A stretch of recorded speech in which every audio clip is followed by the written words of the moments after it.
Hi! Welcome to another episode of Superhero Hangout with Andrew. So, back we were talking about the comic book industry and introduction to comics. And we talked a bit about, being careful of knowing of, creators and companies are just as flawed as any other human being. And now what I want to talk to you about is, the brands. What kind of comic book companies are they? There's Marvel, in which you obviously know, DC. There is Image, which is an independent comic book company. They do kids stuff. Though most of their stuff tends to be leaning towards adults. There's Boom Studios, in which they do Power Rangers, and in which I've actually really like what they're doing with Power Rangers, in which they're doing good.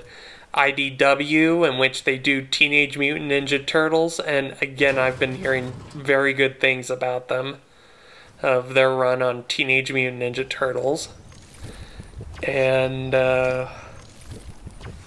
there's Dark Horse Comics, in which they do Hellboy, in case if any of you have heard of Hellboy. And if I were you, and this is just me, and yes, this is Fortnite, back when it was the Deadpool season. Man, I loved it when they brought in Deadpool, and right now they brought in The Mandalorian, which I think is just awesome, but we'll talk about that later. Those things later. So yeah, just know, there is accessible stuff for DC, but they tend to be, they're not afraid to be mature and to, do things. That's all I'm saying, of being scary or edgy. While Marvel, they take things more seriously, of being especially young reader friendly for most of their books, in which on one part I applaud them, another part I'm I think that's a mistake. But because again, I like comic books that are accessible. I don't want them rated R or anything, but they need to be edgy. But, what else? So yeah, and there are websites in which, honestly, I don't trust them anymore, and I kind of don't care, of where they would review comic books, particularly weekly comic books, and they would say what their favorite comic book was, and they would give it a rating system. I used to do IGN, but not so much anymore. But yeah, and also I would listen to what particular YouTubers would say, and I like these guys. I like Comicstorian, Comics Explained.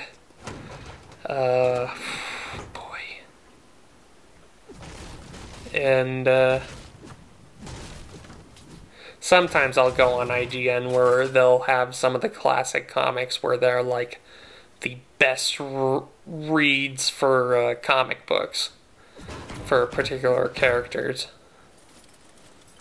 So yeah. And also, you need to also know what to expect from them. So yeah, Boom Studios is pretty friendly, and so is IDW, and oh boy, it looks like I'm screwed. I better get going. Granted, this was recorded months ago, almost a full year. It was last summer. No, not last summer. Last spring. Oh yeah, I love that where you can just like, oh yeah, that's because I'm in Team Deathmatch, but where you can climb up and then you can just glide down. Okay, sorry, sidetracked. Now, again, yeah, do research Comicstorian, Comics Explained, and also if you're gonna buy a Batman book and it looks like a dark Batman book and very moody and whatnot, then you need to prepare yourself and expect it to be a real nail-biting Batman book. And yeah, basically of what it sells to you on the cover, and also by what you research about it. So so yeah, after checking out the comics that you're interested, I would also, if I were you, I would set up a budget where when I was a kid, my budget is, and I would buy comics, but then it would take me weeks or months to accumulate a particular amount of money. But yeah, I think my budget was $25 to $30, $40 at most. And so yeah, and I don't buy as much, especially considering where, one, I'm playing it safe, and with, you know, coronavirus and whatnot, and I don't really have a job yet. So yeah, I'd set a budget, and I'd try to stick with that budget. Don't go crazy. And also, you need to ask yourself these questions. Like, what takes priority? The creators of the book, versus characters, versus critical claim that book is getting. And all I know is, for me, it's a bit of all three. And there were times in the past I was tempted to get a comic just because it had a specific moment or something in a book, in which I learned, don't do that. What I personally recommend is that, this is just me, I would do a bit of threes, but also don't go by like reviews and claims just to fit in. Find your taste. And by doing like checking on videos by Comicstorian and Comics Explained, you'll find out which creators you like. So, and yeah, and I have some creators that are personal favorites of mine, and you know, if they're in a character that I really like, because, and I'll be honest, I tend to read Marvel and DC because, one, they're more accessible in terms of age and for young people. Nothing to say wrong about the others. It just, again, just, I don't really like rated R stuff as much. But there are times where I come to make exceptions on some books where they're not as bad. And, yeah. In fact, I remember there was this comic book debate with this creator where Greg Rucka, he was doing a Punisher run that was where he took Metal Gear Solid and basically, you know, have that as an influence for Punisher and made Punisher look like that. And his series ended real quick, and at a panel, instead of like gracefully thanking people for their support of the book, he actually blamed them and said, you know, it's because of you guys that my book is canceled, and you know what, you need to stop caring so much about like, oh, just because of this character, you know, just by company and character of like why you buy books. And let me tell you, yeah, that is something that a creator should never do. A creator ought to be professional, nice about it, and just, one, need to realize that, stuff happens. And if you get canceled or whatever, and I know it sucks, but you got to separate yourself from the work. And heck, and I'll explain that later, especially when you need to separate yourself from the world of comics and learn from, in which I'll tell you later of the mistakes I made. But, boy.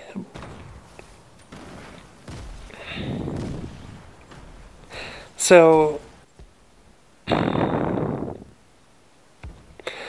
and also, why I think it's also important for you guys to know what the creator is of the comic is you'll know what to expect from a certain creator when they do a certain thing. Because, trust me when I tell you this, and here's one of the most beautiful things about comic books and any other medium, and ultimately in America, we all have the power because it's our wallets, our money that goes to feed these guys, to give them money, and we choose what to accept from books and what we choose to don't accept. In which, I know that sounds crazy, but it's true. Of like, oh boy, I'm gonna tell you this story, but there was a story that Marvel did one time, in which I was so not happy with. Especially, well, at first I didn't know Gwen Stacy. This was before The Amazing Spider-Man, and I was like, I don't care. Mary Jane is Spider-Man's girlfriend. But Gwen Stacy turned out cheated on Peter in this one story, and it's worse. That she got pregnant, had 2 kids, and sent them off, and the kids believe that Peter Parker was their dad, and they have a increased aging factor in which they get older quickly. And the worst part is, their dad, the person that Gwen cheated Peter on with, was Norman Osborn, the Green Goblin. And honestly, yeah, part of me just wants to throw up thinking of that, but so many people were so upset about that. But here's the thing. I purposefully chose, you know what? That isn't what happens. Gwen never did that, and I just chose not to accept that happened. And, it's basically where you have the power in your hands, and you say, that didn't happen. And where the Marvel Universe is how you see fit it is. Because ultimately, you guys are their bosses, and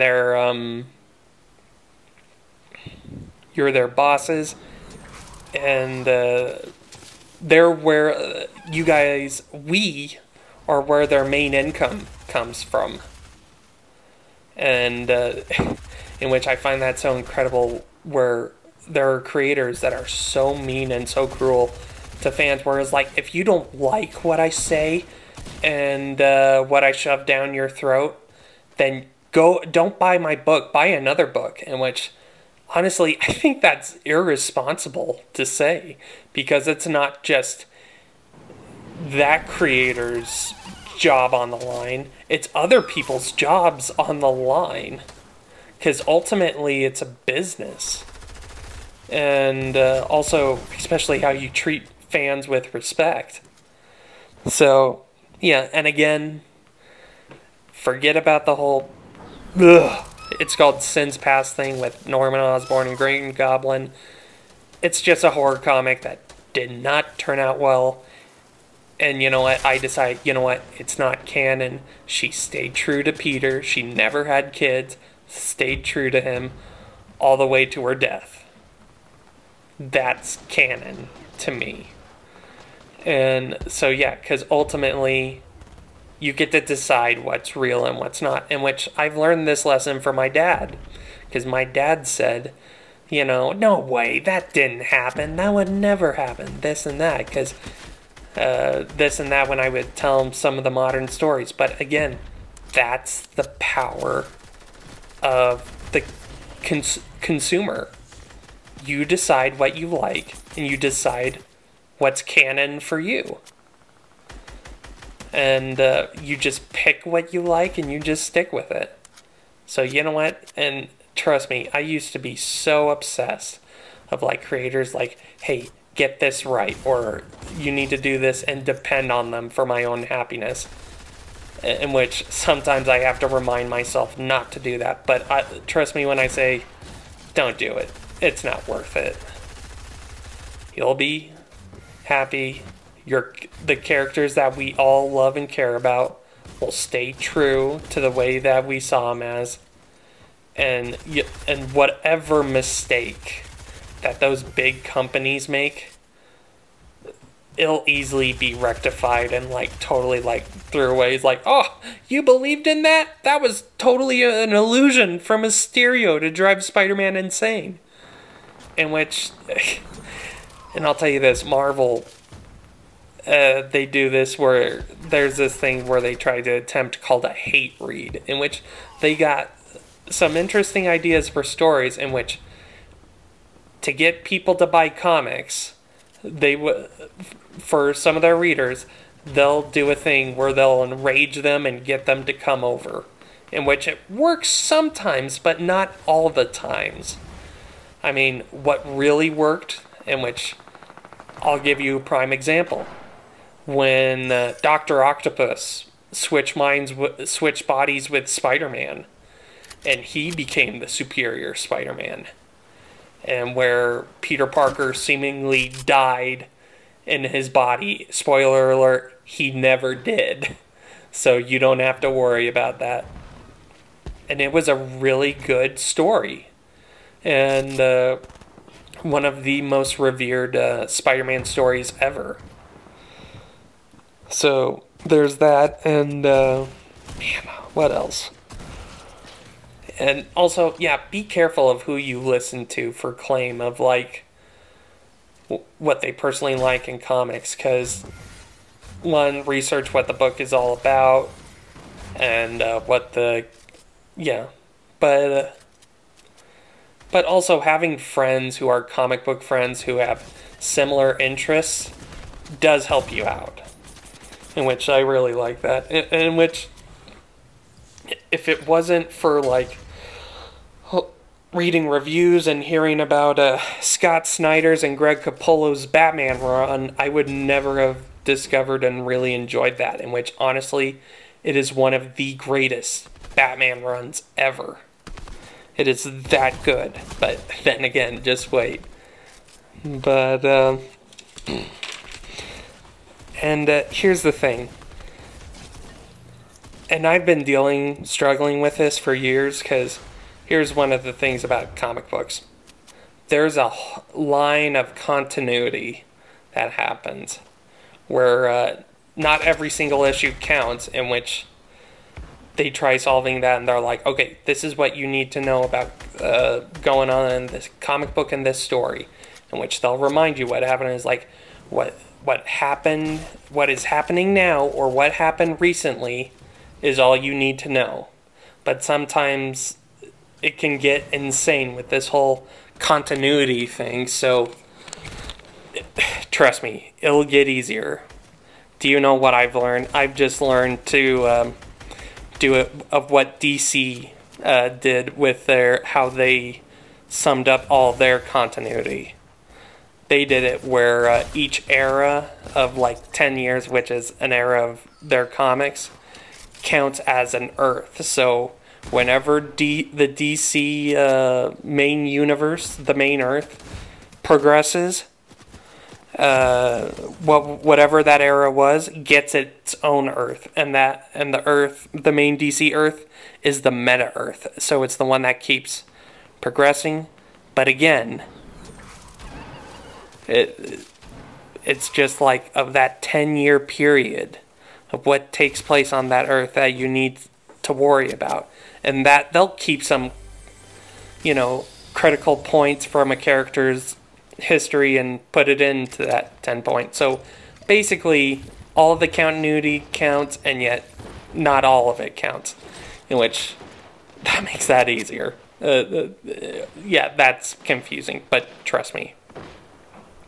And if you ever feel like, and I've been burned out on this at times, like, man, I wish they would just do a reboot or something, or a soft reboot, and be like, ugh, can we just, you know, not have to think about, like, everything that has ever happened and all that, because it feels like very beefy and heavy and convoluted. And sometimes what helps me is, like, again, doing the, okay, this is a new run with a new creator, in which this is a new Batman story, a new Batman continuity. This is what is happening. Or unless they call some certain things into continuity, then that happens. I treat it like that. Or I do, like, okay, the 10-year continuity thing, which is the decade, which is 2010 to 2020, or 5-year. Basically, I would simplify it for myself so I don't go crazy, because sometimes you're like, oh my gosh, all these comic books. And sometimes you can get driven a little nuts. I mean, of like comic books everywhere, where I remember Stanley was talking to this customer of the stash on Comic Book Men, and he says, I know how you feel. In which this guy named Andrew, coincidentally, it wasn't me, said to the people at the stash, I'm thinking of giving up of comics. I'm tired. It's getting all insane and ridiculous. And Stan says, I totally understand that. I've been there too. It seems like, you know, there's so many comic books that it feels like nothing feels genuine anymore sometimes, and you can't see the trees or whatever from all the comic books. But I want you to remember of what got you into comic books in the first place and why you loved it. And, you know, Stan was a genius. He simplified comic books again for that man and said, remember what got you into comic books in the first place. And the guy says, my first comic book was Peter Parker's Spectacular Spider-Man. And I love it because of the worlds and the stories that it would tell. And you know what? Same here.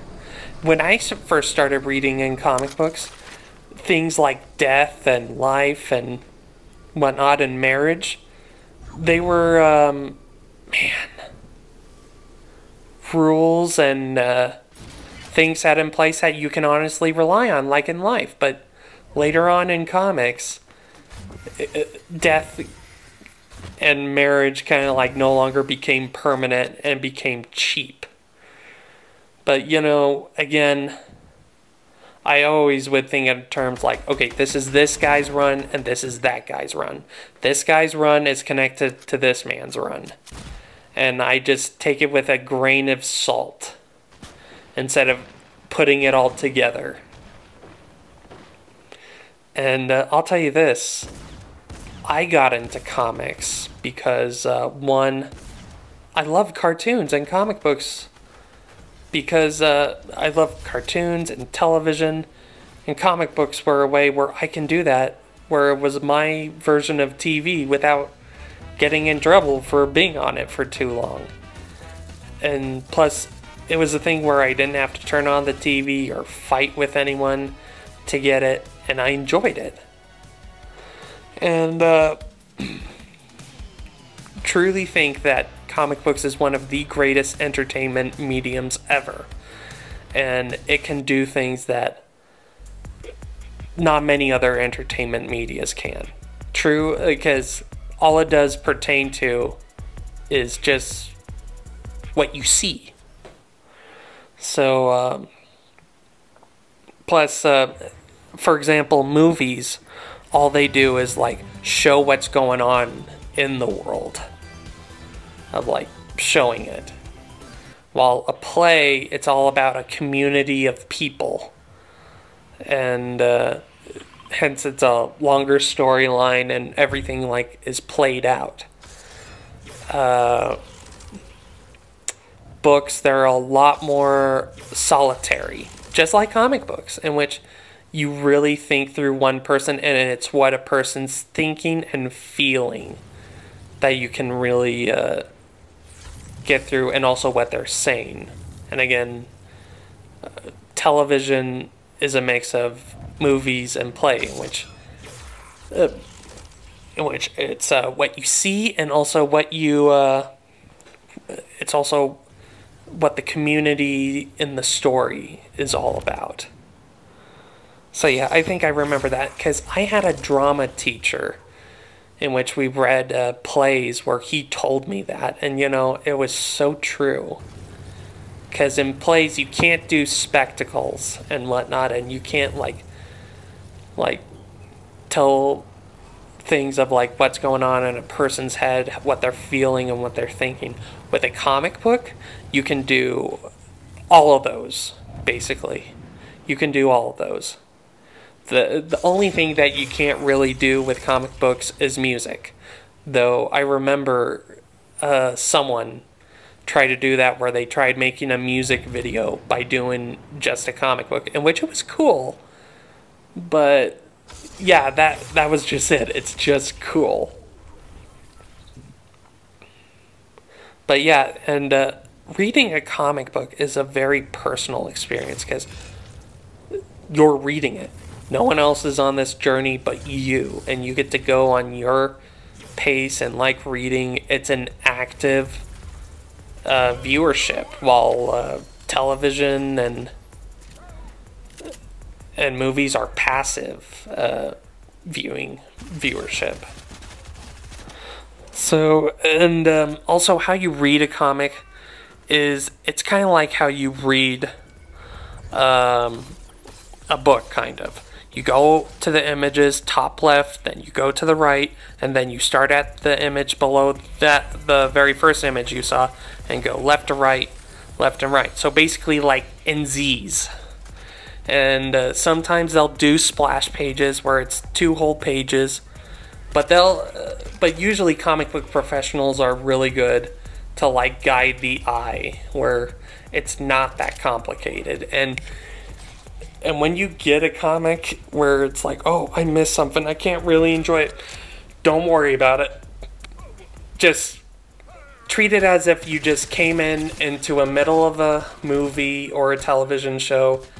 They give you the information and you just roll with it. Todd McFarlane even said you don't need to know or see everything to get into the middle of it, because people get into the middle of things all the time, in which people didn't have to watch like the very beginning of sports of like to know what the game is like.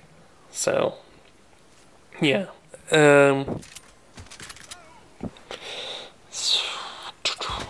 but yeah, oh, sorry, I sidetracked. So yeah, back to Stanley. So yes, the man named Andrew, he kept buying comic books.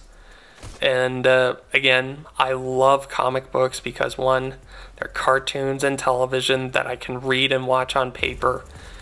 And my love for them changed. It sort of became more refined. Where I love it just because what you can do with the medium, that is so exciting that I can't describe in words. And also just the limitless possibilities, because you don't need a big budget or need to deal with lawyers in order to do the most big, incredible, amazing things ever. And what else? And all it takes is paper and a pencil. Well, usually also coloring and inks, but yeah, and it's where anything is possible. And just, again, the art, the marriage of the writing and the art, in which it can do such wonders. And I remember in which, and I've noticed, like, in the last years where I remember someone said, yeah, the artist no longer moves the needle anymore, in which I'm like, I disagree, because, you know, I feel like the artists, they don't get a long enough stint on a book. Usually they're on for 2 to 3 issues, and then they alternate. Or, heck, even in just a single book, there will be multiple artists in a book, in which I think, at first I thought, cool, you're getting multiple artists, but I think that hurts a book, because it takes away the tone and what a person is trying to do.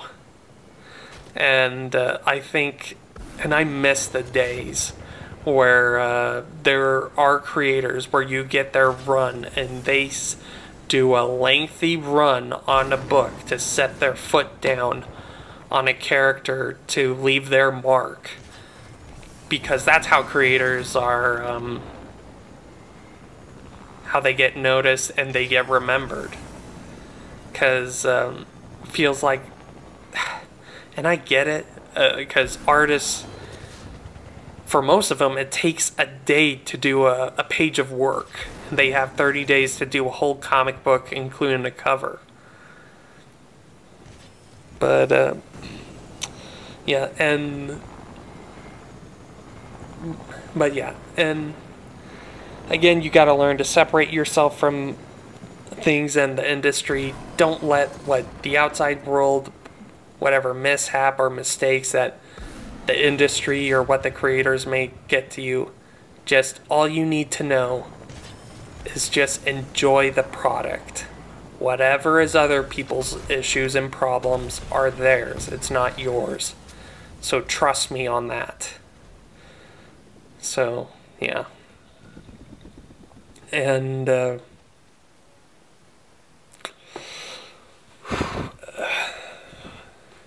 yeah, I think I mentioned all the reasons why I love comic books. So, yeah, and plus you can be comic books can be the most dramatic and whatever it wanted to be unapologetically. So, yeah.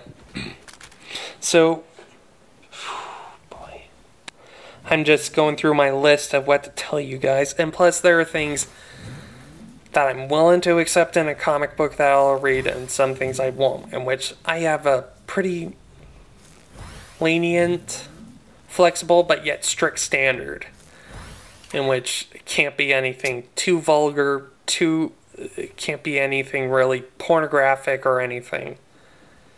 I mean, yeah, I mean, it has to be tasteful art. It really has to be, even if it's a fun issue story or whatever. So, and if I were you, don't, spend the rest of your lives trying to get every single issue of every single comic book. Because it's not possible. No human being can do that. Because comic books, I remember Kevin Smith said this, it's a young man's hobby, in which it kind of is, because it takes a lot of energy and a lot of dedication to get all the issues that you want to get and have fun. But yeah, so sorry, I lost my train of thought. So yeah, so just be fluid, try things, have fun. Just, if I were you, get what you want to get, and also, if it's to your personal taste of what quality is, and what the creator is, and what their vision is that you agree with. And it also depends on what kind of customer you are. Because, whoa, that was scary. What was I thinking there?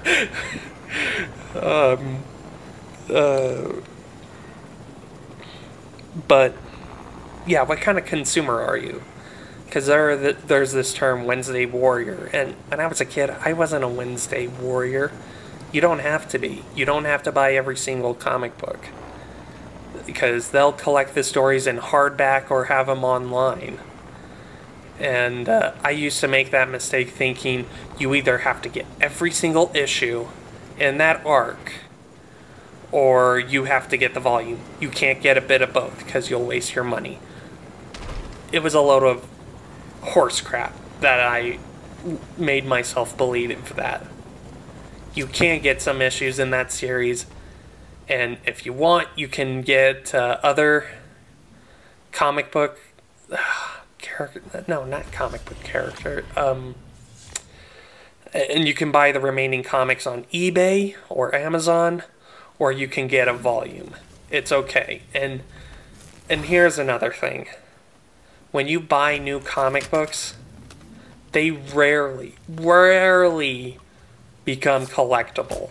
I have very few comic books that are very sought after and very like expensive, but you know, that's not what comics is all about. It's not about like, in which that was the mistake made in the 90s. Comic books are about having fun and reading the book and have fun. So don't get precious with them. Don't get precious with the medium.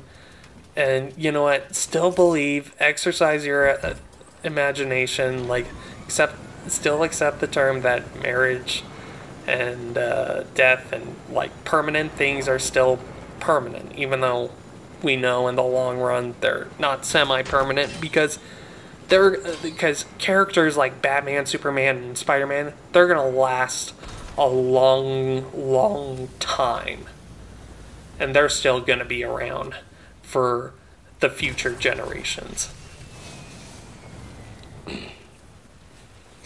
So yeah, you can you could do buy comics every Wednesday, or get it once the hardback comes out, or just go in and come as like casually, like I did when I was a kid.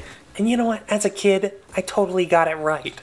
I learned to just enjoy myself and have fun.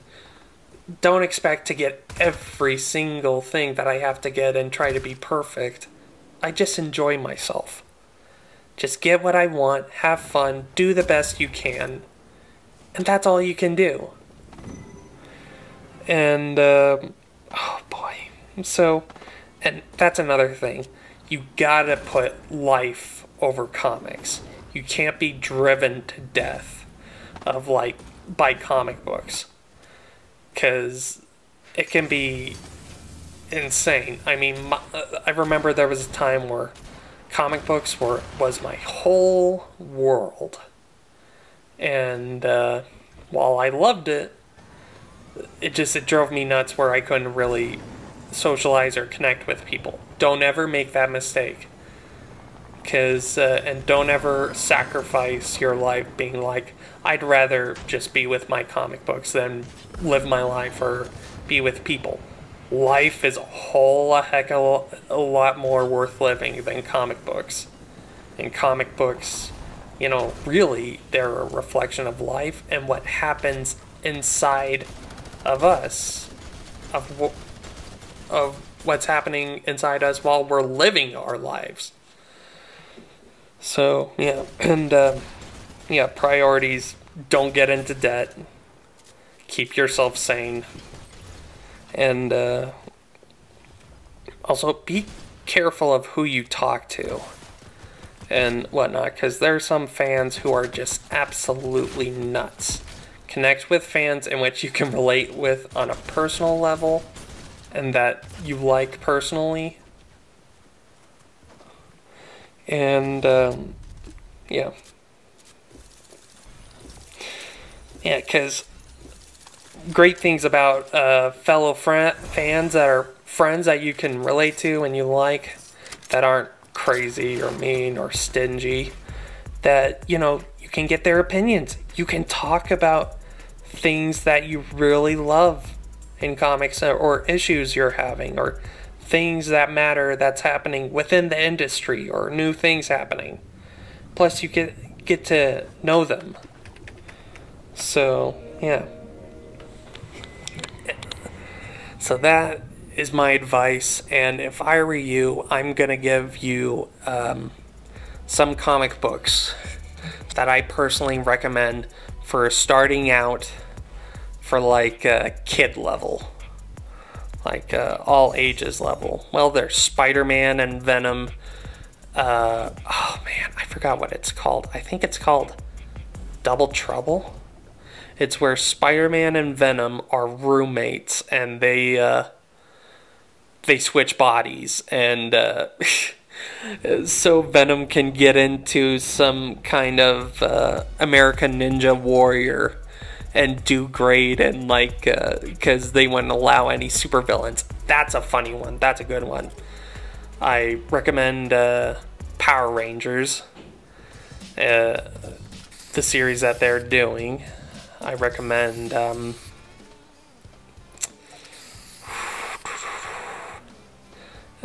I haven't read this, though. I've read these, but I've heard good things about them. Miss Marvel, in which it's about a teenage girl that's a fangirl of Marvel heroes, and she becomes a superhero, and she's basically a Spider-Man kind of hero. And there's Squirrel Girl, in which she talks to squirrels. She's nutty.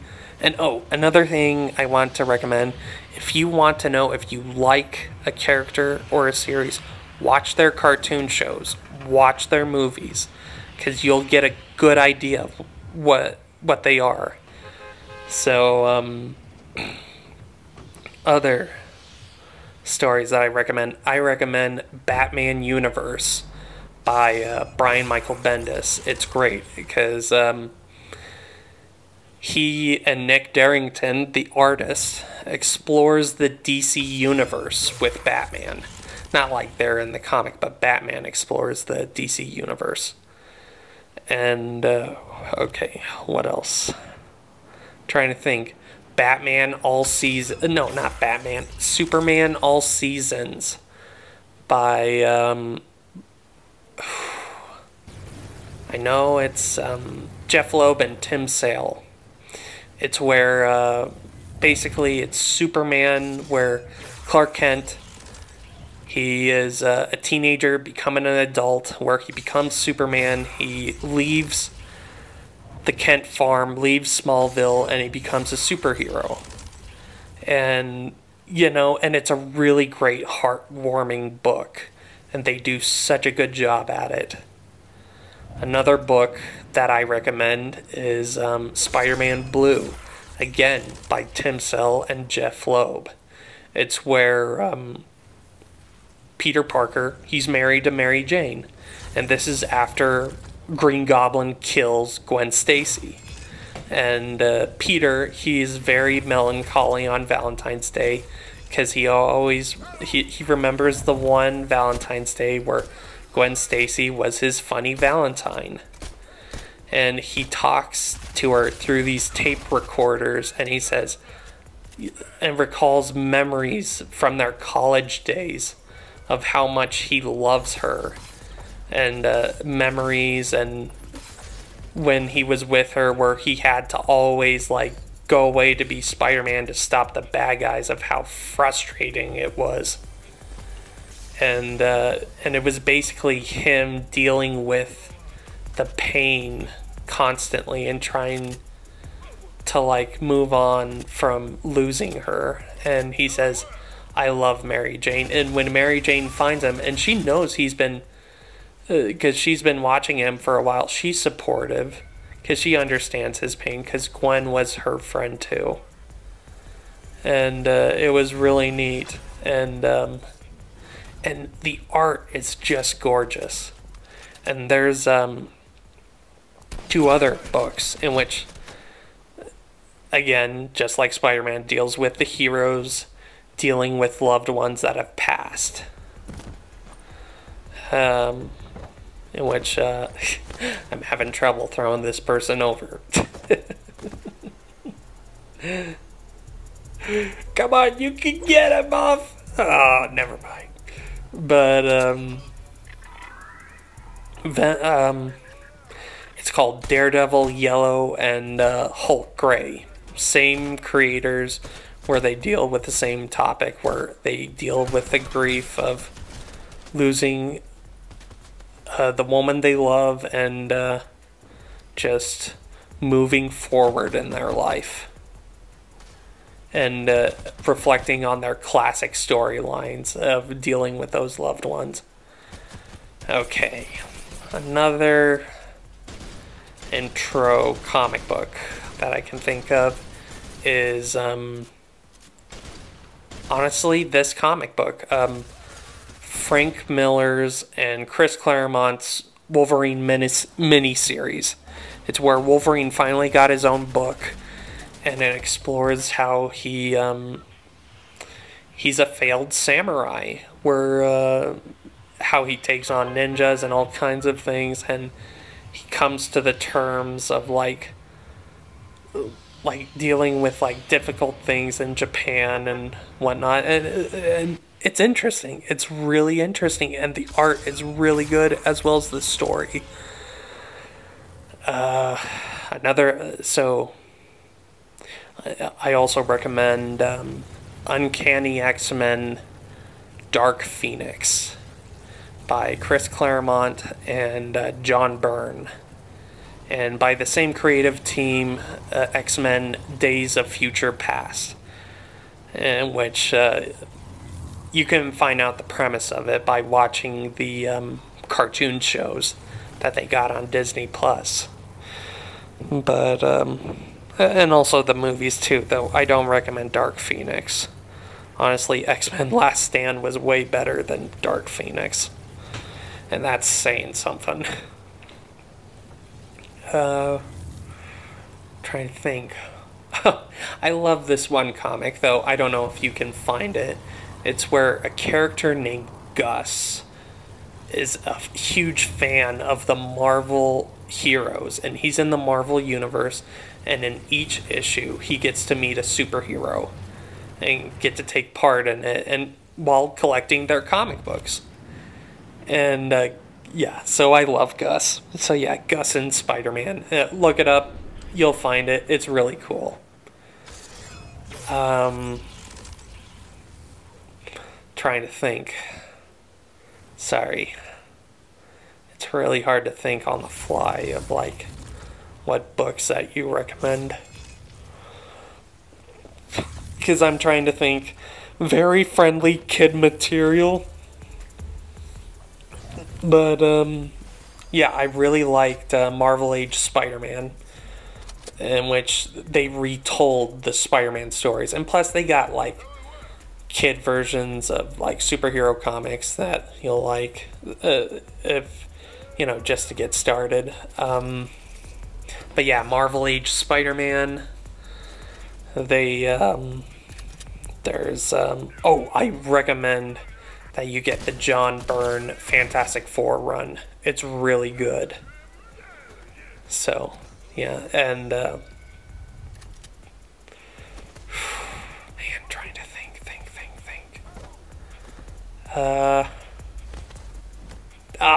Still couldn't get it. Come on. Yes, you did it. But man, Deadpool has a well, this is past tense, had a very nice sweet pad on his yacht. I can never imagine sleeping in a bed where there's no windows in a yacht and everyone can see me and come in to kill me. I just honestly can't. But yeah, especially where these henchmen are pretty incompetent. Sorry, boys. You get a bad review on Henchmen. Okay. Oh! Another book that I recommend is Ant-Man by Nick Spencer. That's really good. I don't know which one, but it's the very first comics that I recommend you get. It's really good. Alright. Other comic books that I can think of. Man, I don't know. I'm trying to remember, but it's hard to keep track. Any old comic books, like from the 60s or well, 70s and backwards, you'll be good on. But if you see something that really makes you upset, just know sometimes mistakes really happen, and it shouldn't be taken out on the seller, especially when they have something that's very old. So, okay. So, yeah. Oh yeah, that's right. I recommend the Miles Morales Spider-Man book, the current one, and also all the Miles Morales Spider-Man books that have taken place. I also recommend Ultimate Spider-Man, where it's the modern retelling of Peter Parker's Spider-Man, his origin story. Those are really good. I really love those. And, man, I'm trying to think of more good comic books that you guys would like. That is, like, pretty rated G. Well, there is... Oh, I've heard of this, and I've always wanted to read it. It's a sweet book. It's about a little girl who's a genius. She's called Moon Girl, and she's friends with and fights crime with a red T-Rex called Devil Dinosaur. That's a good one. I think you guys will like that. So, yeah. And any other ones? Honestly, I can't think of any other ones, but, yeah. But, here are, like, comic books that I'm gonna recommend that are very, like, pretty much, like, T for teen, like, PG-13 movies. I recommend the first Civil War comic book by Mark Millar and Stephen McNiven. I remember when that first came out, and this was after when Marvel was reforming and struggling, of like where they finally got their feet back on, where they recovered from a bankruptcy in the 90s, because they almost closed down the whole business. And because they brought in Image guys and they changed things to make Marvel more modern and more fair on the readers. So, yeah. In which you've seen Captain America Civil War, in which Captain America Civil War is the more kinder version. And, yeah. So, yeah. And I remember just blown away by Civil War, because things happened, like some superheroes died, boy, bad guys were brought in to fight for superheroes, Spider-Man revealed himself to the public, and yeah, it was really wild. Man, what else? I recommend of Matt Fraction's Invincible Iron Man run, because it's a lot like the Robert Downey Iron Man movies, in which his series, his run did so well because of that, because it was so much like the Iron Man movies, and it was just so good. So yeah, I recommend that. I recommend Moon Knight by what's his name? I'm trying to remember. Warren Ellis and Declan Shalvey, in which they talk about where they kind of reboot this character, in which his name is Moon Knight, in which he's a crazy person with multiple personality disorders, and it kind of shows on that with his different sub-personas and names he has under the name Moon Knight. At times he's wearing a suit where he's a detective. Other times he's in his almost like Batman costume, like flying around beating up guys. And other times he's wearing these like ancient bones and whatnot to fight ghosts. So, yeah. Oh man, other ones. I recommend Brian Michael Bendis's run on The Avengers. That's really good. Avengers versus X-Men is really, really good. Scott Snyder and Greg Capullo's Batman run, the New 52 run. Just know that there is an issue, though I just pretend that it didn't really happen. Where they don't show it, thank goodness, and they were pretty good about it. It wasn't too gross. I would think of it as like, this is Joker's sick prank on Batman, where he would never ever actually do that, where it seems like Joker cut his face off and wore it back on and whatever to like make his grand return to get back at Batman, in which in my mind I would think, one, not to throw up whatever dinner I had after reading it, it's Joker went to a Hollywood guy and he just like did it just to freak Batman out, so it didn't even happen. So yeah, though that one is like pretty dang scary mature, like very close to R. So okay, what else? I recommend Ed Brubaker's Captain America run.